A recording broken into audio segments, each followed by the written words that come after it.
Hey everybody, it's Heidi. Welcome back to my channel, or welcome if you're new. Today's video is going to be something totally different. So when I first started this channel, in my introductory video, I mentioned that I did other crafts and I had other hobbies other than coloring, and that I might share those at some point. And I've sort of been unsure about how to share them. In some of my videos, I put them in at the end. I know there are other people in the coloring community who do that too. But I never really felt that comfortable with that format.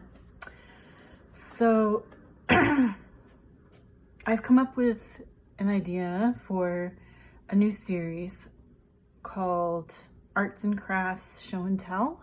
And I'm planning on showing you the other stuff that I do other than coloring. So my other art and I don't know, arts and crafts, like messing around. Well, for example, this is what I have in front of me is like the most coloring adjacent kind of stuff, like drawing, doodling, watercolor, painting, that kind of thing. And I also have polymer clay projects that I want to show. I have quite a bit of polymer clay. I was really into that for a while. I have all kinds of stitching, cross stitch, embroidery, needlepoint, and a lot of that I will share in a video, and maybe even some crochet and knitting, although most of it is very three-dimensional, and I'm not really planning on showing that. But I was totally obsessed with knitting and crochet for a while, for many years actually. So that is a little background on this new series that I'm going to start, and I hope there are some people who will be interested in watching those. And I know also that a lot of people watch coloring channels for the coloring, and they're not really that interested in the some other crafts and things like that. So this way people can skip those if they're not interested. But I hope people are, and I thought it would be interesting for people maybe who were familiar with my coloring to see what other stuff I've gotten up to, and maybe get some ideas that way, inspiration. I always love to see whatever people are doing, no matter what it is, just because I love all kinds of creative stuff. So anyway, so let's get into what I have in front of me. So over here I have this stack, and this is kind of like the art that I've created that is a larger size. And usually I keep them in a portfolio like this. This is just an empty one, but just to give you an idea, I keep them in here, and it protects them, and it's just much easier for me to look through things that way. But I've taken them all out, and this is what I'm going to start with today, is showing you this stack here. I also have, this is like my medium size. I keep everything in this little box, and I just have small and medium. This is the tiniest, I guess. So I'll show that in a separate video. And then lastly, I've got this binder, which is where I keep my artist trading card size art that I've done. And this is kind of my equivalent of a scrapbook, or not a scrapbook, sketchbook, because I don't like sketchbooks. I'll go into that more later. But so that is my plan. Doing these according to size. So I'm going to go through this stack today and just show you, hopefully not too in depth, because I have quite a bit to get through. So I'll try to not to be too long-winded about it. Okay, so this first one is pretty recent. This is on watercolor paper. It is neurographic art. which I just learned about recently, and it was very fun, really relaxing to do. So I used, I taped it off to get this border, and I did use distress inks, and then went over and did the scribbling design with a Sharpie, and actually everything is a Sharpie on top, and then just went back in, did all the rounded off corners, which is the neurographic part, and then went in and just did some doodles to make it a little bit more interesting. So there's that one. And this one is something that I did several years ago. This is like just a crazy experiment, really. It's on Bristol paper, so pretty thick. It was done with alcohol markers, and I just scribbled, basically. I just had the idea to totally just scribble all over the page and then doodle on top, and it would be whatever it would be, and this is how it turned out. So I outlined all the scribbles with some kind of a fine liner, micron pen maybe, and then went back in and did these black marks.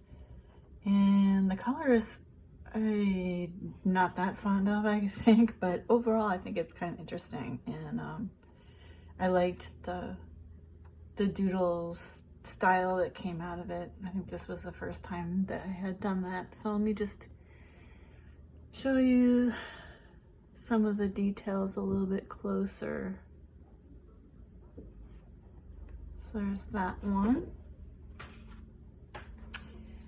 This one is a watercolor. This is watercolor paper, and I just did, you know, a watercolor wash of all different colors in the background. I might have been following a YouTube tutorial or video, or got inspiration from YouTubers. That's often the source of my art. And then after it dried, I went back over randomly, or where the colors led me to, and with a fine liner, and just outlined stuff. And that was really fun to do. I like doing that. I like that style of doodling on top of watercolors or other mediums. And the next two were definitely following a YouTube tutorial on how to create your own mandalas. So if you're interested in that, just Google that and a lot will come up. But basically you use a compass, and you start in the center and make circles all around, concentric circles, and then you sort of work within those circles and draw your own, whatever you want to draw. So that's what I did with this. And then after you're done, you go over the lines that you want to go over with pen or something more permanent, and then you erase the pencil. So I did that, and then I colored it in with fine liners. And I did this many years ago, so fine liners were the only things I had to color in with, which is crazy to me now, but at one point that was the case. So yeah, I like it. I should come back to this again and make more of these. It was really fun. And this is the same thing. I made my own mandala using that method that I just told you about, and it's colored in with fine liners. Lift it up a little bit. This one is on an acrylic paper pad. Is that what you call it? Yeah, I guess so. Made for acrylic paint. And I was just playing around with acrylic paints. I started off with all these little squares, mixing colors, which was really fun. And so they're sort of like, each one is its own individual little painting actually, but I didn't really know where to go from there, so this kind of sat for a long time without it being finished, and then I just decided to go back in. I added these pink ovals with acrylic paint, and then I used paint pen and went over and just doodled on the whole thing. So I don't really know if this is coherent or at all as like a piece of art, but it was just, I just wanted to finish it. So yeah, it is what it is. The next few are collages, and the other thing with this this particular stack of art that I've done is it covers like a span of like 30 years.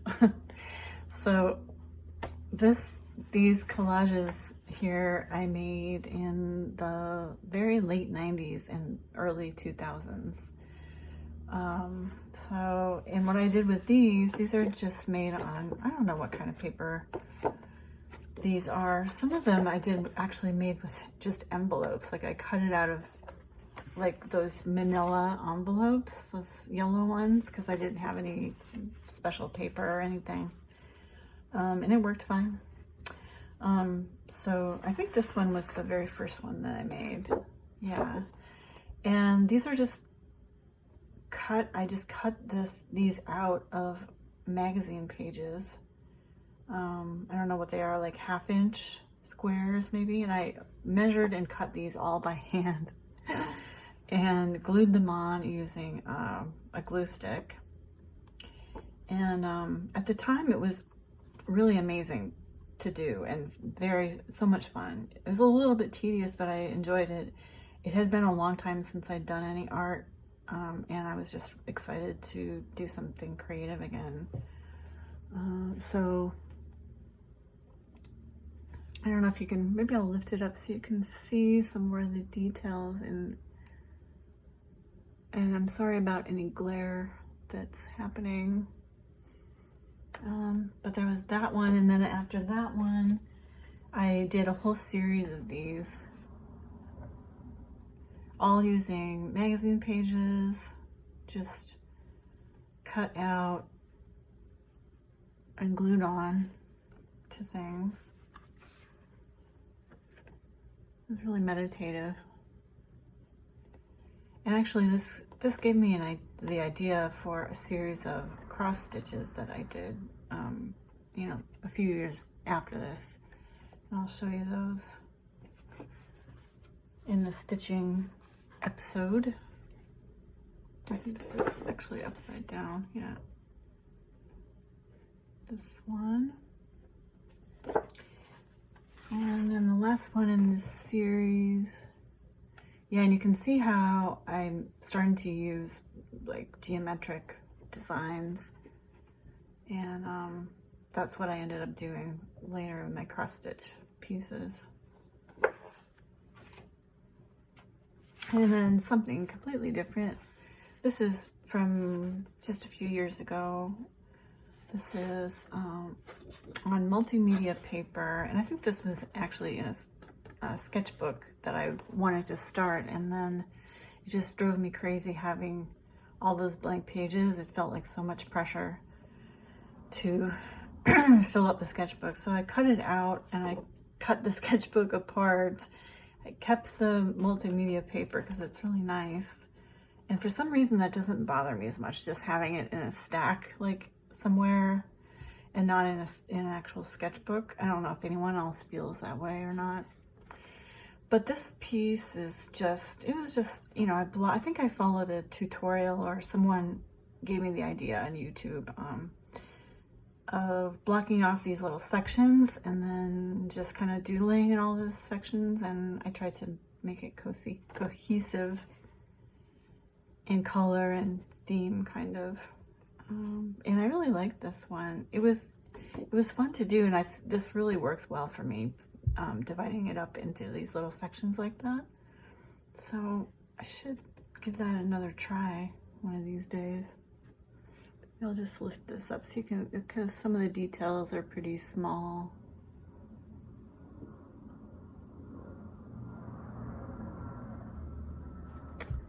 So there's that one.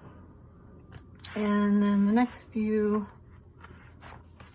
are, this is actually a page from a coloring book, a color by number, and I just made my own design in the hexagons with fine liner pens.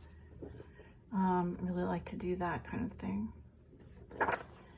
And then these are related. I got a couple of gridded notebooks, unusual. This is an isometric grid notebook.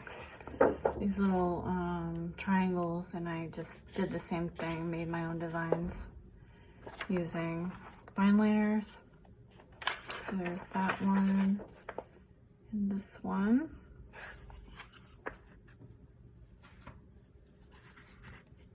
And then the circular grid notebook, I did the same thing here. These are really, really fun to do for me.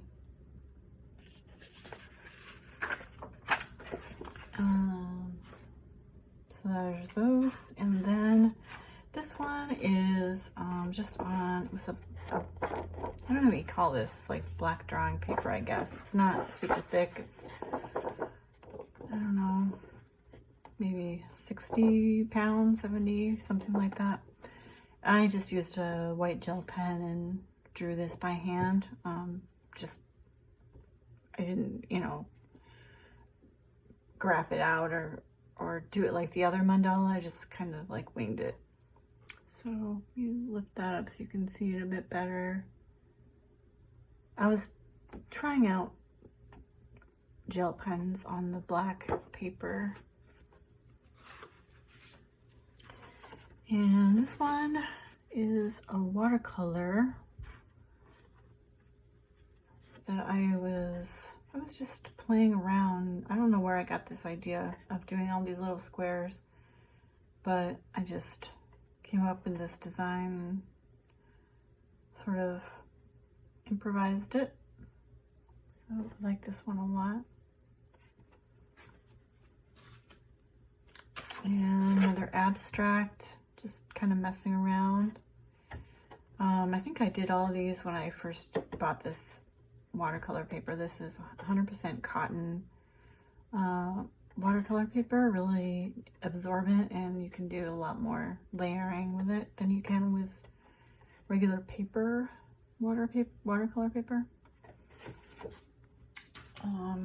This one was the first one that I did using that paper, and I was just amazed at how, you know, what you could do with it basically, and like how forgiving it was, how many layers you could do without the paper, you know, peeling off or something crazy like that. So this was just playing around with that. And then this next series is going back way, way back in the day. Let me just find where this ends here. Okay, so, and some of these are dated too, so I did these in the early 90s. Yes, that definitely dates me. So I was right out of college and, you know, working my first job, like going through all that horrible, you know, for me it was pretty hard. Those first years out of college were pretty hard. So I definitely wanted to get back into doing creative stuff to sort of, you know, ease the stress and help me out. And I was interested in art too. So I came up with this idea. I don't know where I got this idea. And this is just on regular, I don't know what this is, if it's just copy paper. I think it's heavier than that, but basically I just used markers and just scribbled this crazy design and then went over with a fine liner along all the edges of it and outlined it. And then I bought this little book at a bookstore. It was like a little instructional manual about photography from the 70s, and I cut that up into little pieces and glued it on, and I called this my Fractal Prayer series. I don't know where I came up with that, but but I've kept these. I really like them actually. So they're just, I don't know. Maybe I'll do it like this. I don't know how close I need to get to the camera so you can see.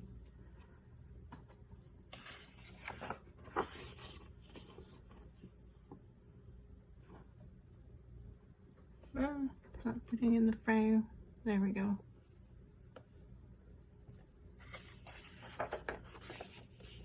There are a lot of these.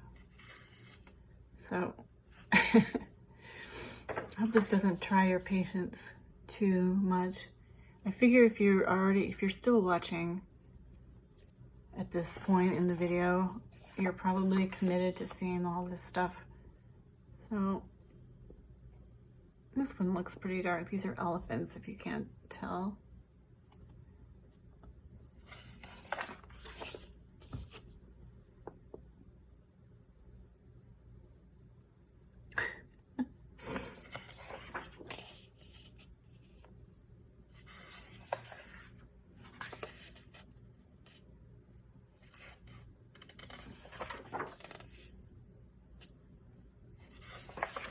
Did quite a few of these. Oh, they make me laugh. But I took it seriously at the time. And then there's some of these like standalone ones in the same style. These are just crazy. I think, but these are very meditative, and I think that's probably what I needed. I needed something to do, something to focus on while I sort of process what was going on in my life. So there's a bunch of these.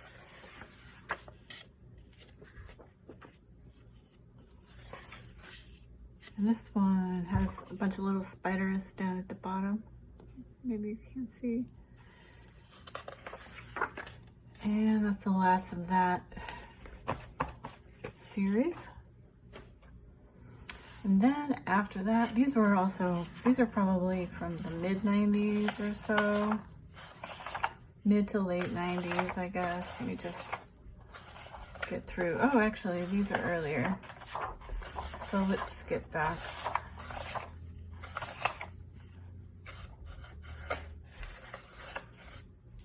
Oh, I should have ordered these better, I guess. But I want to keep the timelines together. Okay, so these are just silly little doodles that I did, but I did them at the same time that I did those ones I just showed you. And just, you know, little drawings that I did. This is dated November 29th, 1993.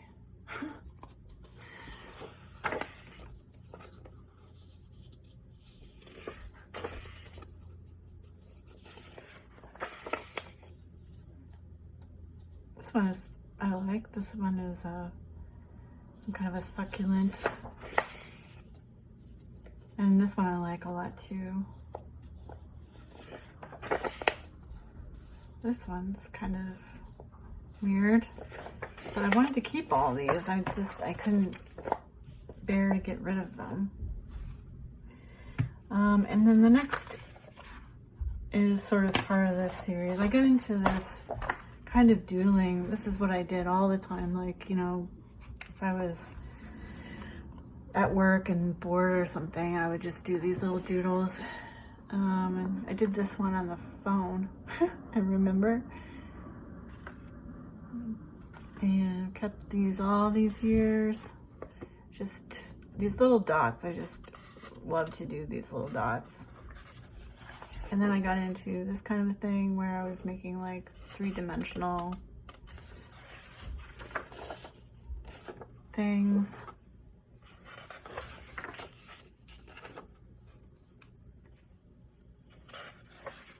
I haven't done these in a long time, but they're very fun. Kind of a jellyfish creature. I don't know why I kept this page. It's really silly, but I don't know. I like those little forms, I guess. This one is crazy. It reminds me of some kind of mutated plant crossed with an ostrich or something. Some simpler doodles in the same style. I think I did this one at work and then I took it home with me.